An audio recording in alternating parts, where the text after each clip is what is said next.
Yeah.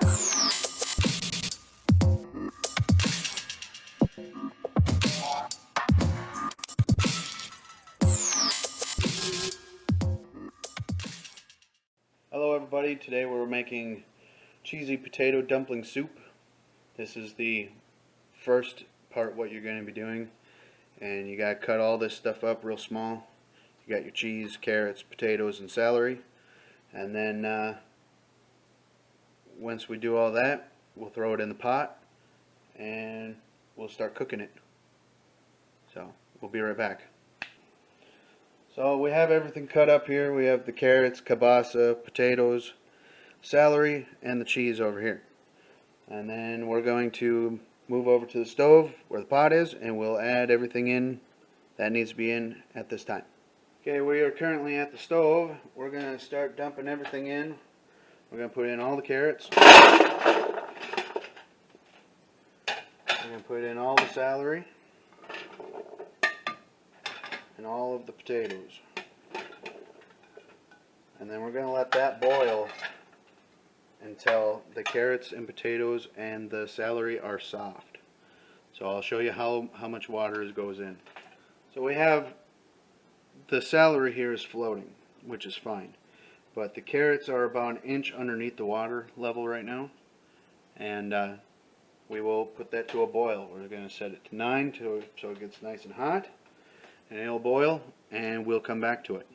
So while the vegetables are cooking, we're going to get the dumpling stuff ready.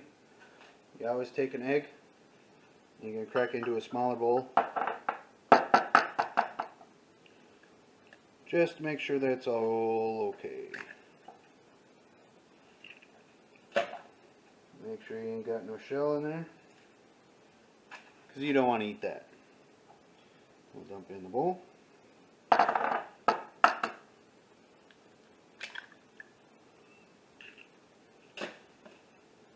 Okay, that one looks good too. I like a lot of dumplings. So we'll start with 3 and see how that goes.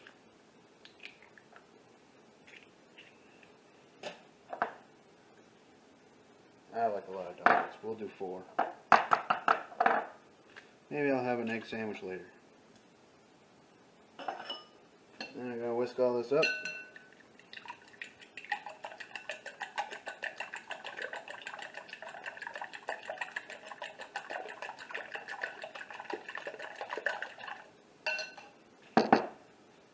Then once we're ready, we'll add flour, and that'll be dumplings.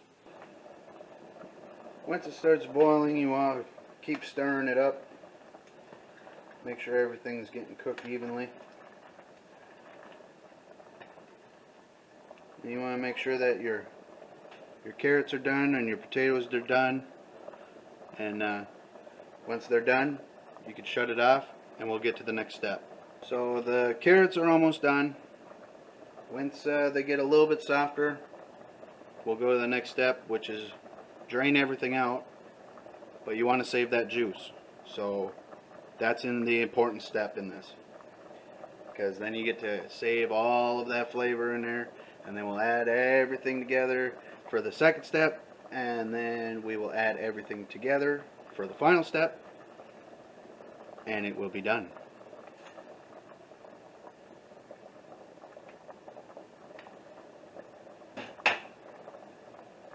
Little bit longer. You just want it just enough where it's not too crunchy. But it'll be good. It'll be excellent soup. Alright, the trick that we have here is that we're gonna dump all this stuff in here real carefully.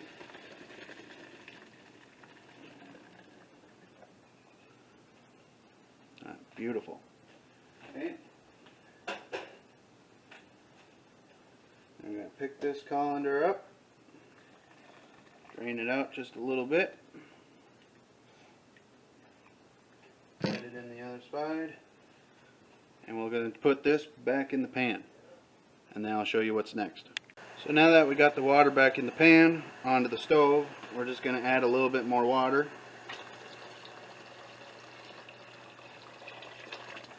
Roughly about 2 more cups of water. roughly about. And the easiest thing to do is just keep up with your messes as you're going along. So at this time what you're going to do is you're going to put your kabasa in here. Nice beautiful kabasa already cut up and quartered. Real nice. I'm just going to drop all that right in there.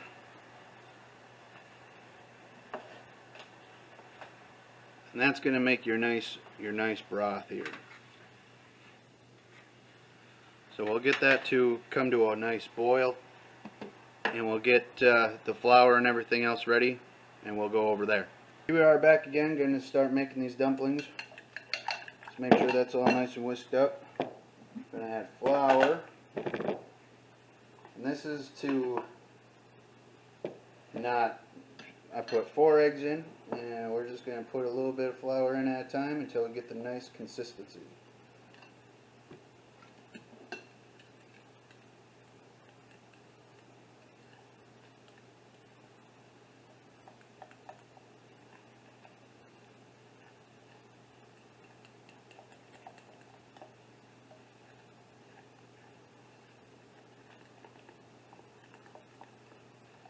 You want to whisk it as much as possible. Get all that flour all nice and not clumped up, but you want it all mixed together here.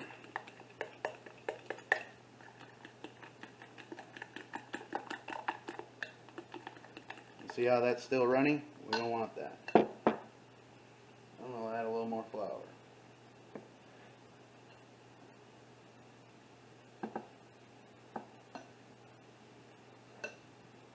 It's always better to do less, and you can add more instead of trying to add another egg.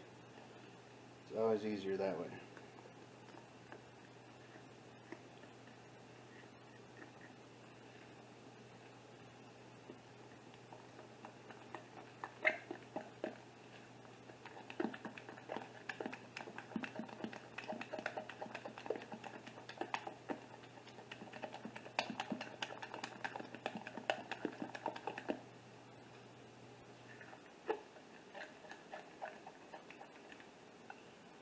It's still a little runny, so we'll add a little more flour.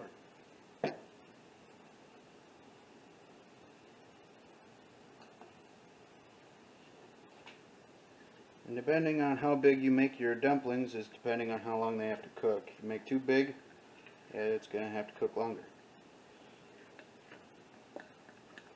Me, I like a lot of dumplings, so what I'll do is I'll make a lot of small ones. There we go, we're starting to get a little sticky there. You see that? Mix all this flour up on the side of the bowl.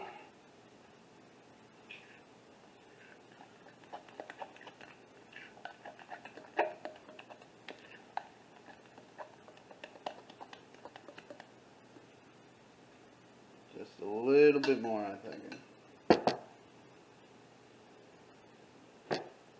Then again, you don't want to put too much in there. Third time's charm, right?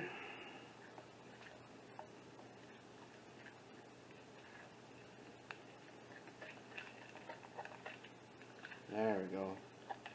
There we go. That's looking like a consistency.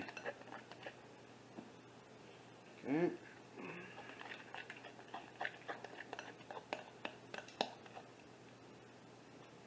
Perfect. Alright, and then what we're going to do here is we're going to head back over to the water with the kabasa in it, and I'll show you how to make dumplings. So now that you have the kabasa and everything in here nice and boiling and making that nice broth here, you're going to start making dumplings. So the best thing to do is take your spoon and take a little bit on the side, like about that much. You just set it in the water until it falls off the spoon. Grab another little bit, about that much, put it in the water, it falls off the spoon. You can keep doing that. You can make them as big, as small as you want.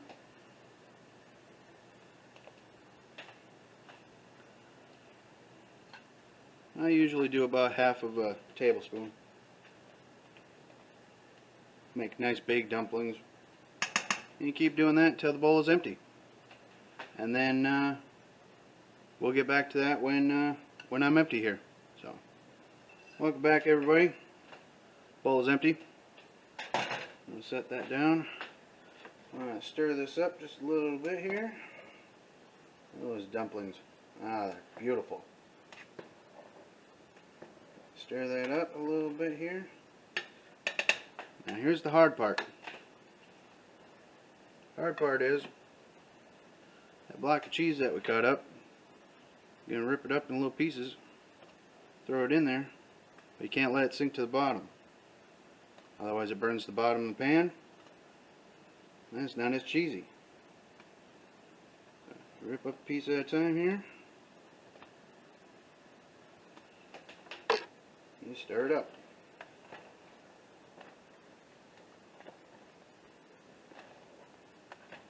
Because you definitely don't want that sticking to the bottom. It's no fun.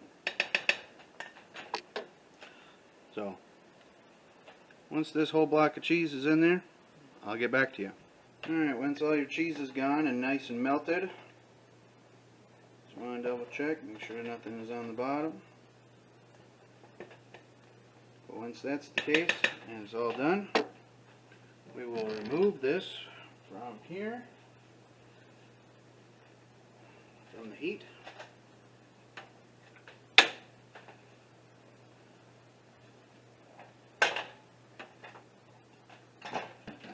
What you'll do is you'll take your colander that has all the vegetables that we did earlier. You'll dump it right in.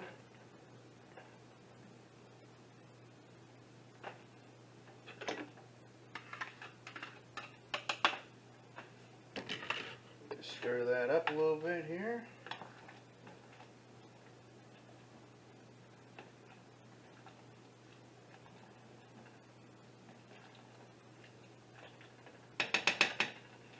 And the last ingredient, evaporated milk. And I'll open this up and pour it in, and it'll be done.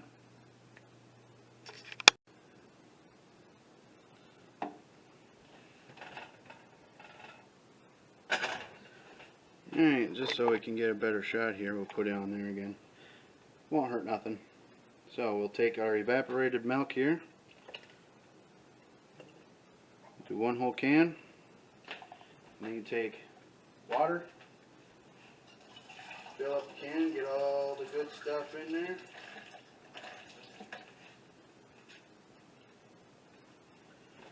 And do another can of water. And this can is good. Then we'll keep stirring this up a little bit.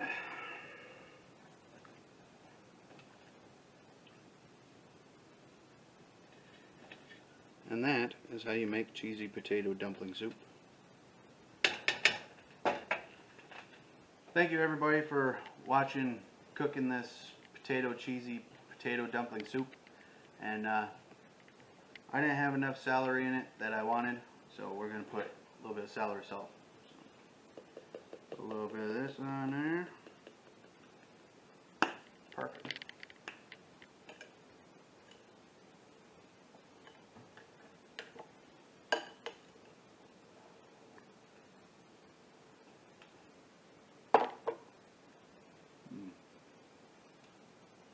That's good stuff.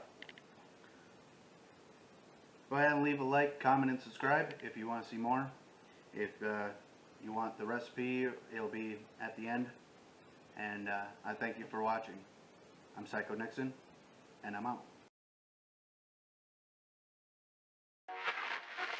Yeah.